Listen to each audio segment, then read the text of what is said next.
বৌমা শাশুড়ির এই ঝগড়ার প্রধান কারণ হচ্ছে জেনারেশন গ্যাপ, ঠিক কিনা? শাশুড়ি এক জেনারেশনের আর বৌমা আরেক জেনারেশনের। শাশুড়ি ভাবে একরকম, বৌমা ভাবে আরেক রকম। শাশুড়ি চায় বউর উপর খবরদারি করতে, বউ চায় শাশুড়ির উপর খবরদারি করতে। এই ডমিনেটিং এর কারণে কিলাকিলি আছে না নাই? আহা, এটা ঠিক না। আমার শাশুড়ি মায়েরা যারা আছেন, প্রথমে শাশুড়ি দিয়ে শুরু করি। আমার মাইকের আওয়াজ যে ঘরগুলোতে যায়, আমার শাশুড়ি মাদেরকে বলবো, বউদের উপর অত্যাচার করবেন না। ছেলেরে প্রশ্ন করে, তোর কাছে তোর বউ বড় না আমি বড়? আছে না নাই? এটা একটা প্রশ্ন হইল। তোর বউ বড় না আমি বড়? দুইজনেই বড়।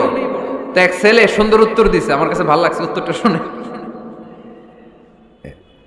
এক মা প্রশ্ন করছে, তোর এতদিন আমি লালন পালন করে বড় করলাম, জীবন যৌবন তোর জন্য শেষ করলাম, আজকে বউ পাইয়া বউ তোর আপন হয়ে গেল?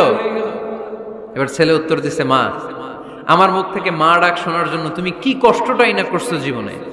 10 মাস আমারে পেটে ধারণ করলা, খাইতে পারো নাই, বমি করছো, খালি ওষুধ খাইছো, তোমার পেট কেটে আমারে বের করা হয়েছে, 2 বছর আমারে দুধ খাওয়াইছো, পেশাব পায়খানা পরিষ্কার করেছো। বয়স যখন 3-4 তখন তোমার আমি মা ডাকছি, এই মা ডাকটা শোনার জন্য তুমি এত কষ্ট করছো। আর আরেকবারের মাইয়া এই ঘরে আইসাই তোমার মা ডাকা শুরু করছে। যেই মেয়েটা তোমারে মা ডাকে সে আমার আপন হবে না কেন মা? ঠিক কিনা? এই মা ডাক শোনার জন্য তুমি এত কষ্ট করলা, আমার লালন পালন করলা, 10 মাস পেটে ধরলা, পেশাব পায়খানা পরিষ্কার করলা, এরপরে মা ডাক শুনতে পারছো। আর আরেকবারের মেয়ে জানা নাই চিনা নাই এসেই তোমার ডাকা শুরু করছে মা। তো যে আমার মারে মা ডাকে তার স্থান তো আমার কলিজায়, ঠিক কিনা? শাশুড়ি আম্মারা যারা আছেন, প্লিজ বৌমাদেরকে কষ্ট দিয়েন না। অনেক শাশুড়ি আছে পান থেকে চুন খসলে রেগে যায়, পদে পদে স্ত্রীর ভুল ধরে, বউয়ের ভুল ধরে, আছে না নাই? এটা করবেন না। সে তো নতুন, আপনার অনেক এক্সপিরিয়েন্স হতে তার সময় লাগবে, তাকে সময় দিন, তাকে ভালোবাসুন, ঠিক কিনা? না বুঝে সামান্যতে বৌমারে বদদোয়া দেয়, এরকম আছে না নাই? কিন্তু বুঝতে চায় না, বৌমারে যদি বদদোয়া দেয় তাহলে তার নিজ ছেলের পরিবারের ক্ষতি, পেটে ধরা যে ছেলে, ছেলের পরিবারের কিন্তু ক্ষতি, তার আপন নাতি নাতনিদেরই ক্ষতি। আওয়াজ করে বলেন ঠিক কিনা? বৌমাকে বদদোয়া দিয়েন না।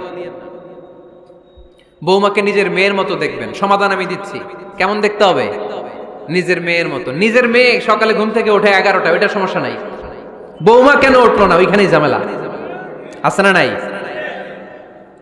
মেহেরবানি করে আপনার বৌমাকে আপনার নিজের মেয়ের মতো দেখেন। নিজের মেয়েরে যেমনি আদর করেন তাকেও অমনি আদর করেন। আপনার বৌমারে যদি আপনি কষ্ট দেন, মনে রাখবেন আপনার নিজের মেয়েটাও আরেকবারের বউ হয়ে কয়েকদিন পরে যাবে। আপনি যা যা করবেন আপনার মেয়েকেও তারা ওই রকম কষ্ট দিয়ে বাড়িতে ফিরিয়ে দিবে। চিল্লায় বলেন ঠিক কিনা? খবরদার, টিট ফর ট্যাট, ইট্টি মারলে পাটকেলটি খেতে হয়। এজন্য শাশুড়ি আম্মা জানারা যারা আছেন, বৌমার সাথে খারাপ আচরণ করবেন না মেহেরবানি করে। তাকে আপনি কষ্ট দিলে আপনার নিজের মেয়েটাও আরেক বাড়ির বৌমা হবে, সেও ওই বাড়িতে এই কষ্টগুলো ভোগ করবে। এগুলো যখন আপনি শুনবেন তখন আপনার চোখ দিয়ে পানি পড়বে কি পড়বে না? পড়বে। এবার আসেন বৌমার কথা বলি। বৌমা যারা আছেন মেহেরবানি করে, বৌমা যারা আছেন মেহেরবানি করে আপনার শাশুড়ি আম্মাকে নিজের মায়ের জায়গায় রাখবেন। আপনার বাড়ি ছেড়ে নতুন বাড়িতে আসছেন, তো এটাই তো আপনার বাড়ি। আপনার মা রেখে দিয়ে নতুন মা পাইছেন, এটাই তো আপনার মা। তো ওনাকে মায়ের জায়গায় বসাতে আপনার সমস্যাটা কোথায়? বৌমারা খেয়াল রাখবেন, আপনি আপনার শাশুড়ির সাথে যে আচরণটা করতেছেন, আপনার শেষ বয়সে আপনার ছেলের বিয়ে দেওয়ার পরে যে বৌমাটা আসবে ওই আচরণই আপনাকে ফিরিয়ে দিবে। The nature has its own return. প্রকৃতির একটা মাইর আছে, এটা শেষ মাইর, এটা শেষ খেলা। প্রকৃতির খেলা বড় খেলা। আপনি আপনার শাশুড়ির সাথে যে আচরণ করবেন, আপনার শেষ বয়সে আপনিও একদিন শাশুড়ি হবেন, এটা মাথায় রাখবেন। ওই আচরণই আপনি ফিরে পাবেন। আওয়াজ করে বলতে হবে ঠিক কিনা? এজন্য 9 নম্বর পয়েন্টস হচ্ছে মিউচুয়াল রেসপেক্ট। সবাই যেন সবাইকে ভালোবাসি। দোষ ছাড়া মানুষ নাই, সবার দোষ আছে। আমরা যেন একে অন্যের দোষ না খুঁজি। বৌমারা, আপনাদের কেন যদি আমার মাইকের আওয়াজ যায়, অল্প কিছু টেকনিক অবলম্বন করলে আপনি আপনার শাশুড়ির মন জয় করতে পারবেন। শাশুড়িরা আসলে বেশি কিছু চায় না, আগের জামানার মানুষ তো, এদেরকে ওইভাবে হাত করতে হবে। মাঝে মাঝে একটু শাশুড়ির মাথায় তেল দিয়ে দেন, চুলে তেল দিয়ে দিবেন আর কি, মাঝে মাঝে চুল আশ্রে দিবেন, এগুলো কিন্তু খুব পছন্দ করে শাশুড়িরা। ওনার প্রেশারটা একটু মেপে দিবেন, ডায়াবেটিক্সের ওষুধটা খাইলো কিনা সময় মতো খোঁজ নেবেন, কি পছন্দ করে খেতে একটু রান্না করে দিবেন। যেই বক্তার ওয়াজ শুনতে পছন্দ করে ওই বক্তার ওয়াজগুলো ডাউনলোড করে শাশুড়ি আম্মাকে দিবেন, ইসলামী বই দিবেন। দেখবেন বয়স্ক নারীরা মাহফিল যেতে খুব পছন্দ করে, ওয়াজ শুনতে খুব পছন্দ করে, নবীদের কাহিনীগুলো শুনতে পছন্দ করে। বসায় বসায় একটু কাহিনীগুলো শোনাবেন। বাইরে বেরোলে জিজ্ঞেস করেন, আম্মা আপনার কিছু লাগবে কিনা। আরেকটা টিপস আছে, চুল যখন আশ্রাবেন আর শাশুড়ির মাথা যখন তেল দিয়ে দিবেন তখন অতীতের কথা জিজ্ঞেস করেন, দেখবেন অতীতের স্মৃতিতে হারিয়ে গিয়েছে আপনার শাশুড়ি। কি জিজ্ঞেস করবেন জানেন? জিজ্ঞেস করবেন, আম্মা জান মুক্তিযুদ্ধের সময় আপনার বয়স কত ছিল? ওই সময় মুক্তিযুদ্ধের সময় আপনাদের এলাকায় কি কি হয়েছিল মা? আরেকটা প্রশ্ন করবেন, মা বিয়ের সময় আপনি কেমন ছিলেন? ওই দিন দেখবেন বুড়ি আর বুড়ি নাই, জুয়ান হয়ে গেছে। ওই দিন বলবে, মা আমি অনেক সুন্দরী ছিলাম, আমার মাথায় অনেক চুল ছিল, আজকে নাই। আমগো গ্রামে আমার সাথে সুন্দরী মাইয়া ছিল না। অতীতের স্মৃতিতে, স্মৃতি হাতরাতে হাতরাতে তিনি হারিয়ে যাবেন। জিজ্ঞেস করবেন যে, মা শীতকালে আপনাদের দেশে কি পিঠা বানাতেন আপনি যখন ছোট ছিলেন, আপনার বাপ চাচারা কি করতো? এগুলো জিজ্ঞেস করলে উনি স্মৃতির পাতা হাতরাতে হাতরাতে চোখ দিয়ে দাঁড় দাঁড় করে ওনার পানি ঝরতে শুরু করবে। আপনার জায়গায় ওনার হৃদয়ের মনি কোঠায় এমন জায়গায় পৌঁছবে আপনার ছাড়া উনি কিছুই বুঝবে না। বৌমারা এই অল্প কিছু টিপস অবলম্বন করে আপনারা আপনাদের শাশুড়ির মনকে জয় করতে পারেন।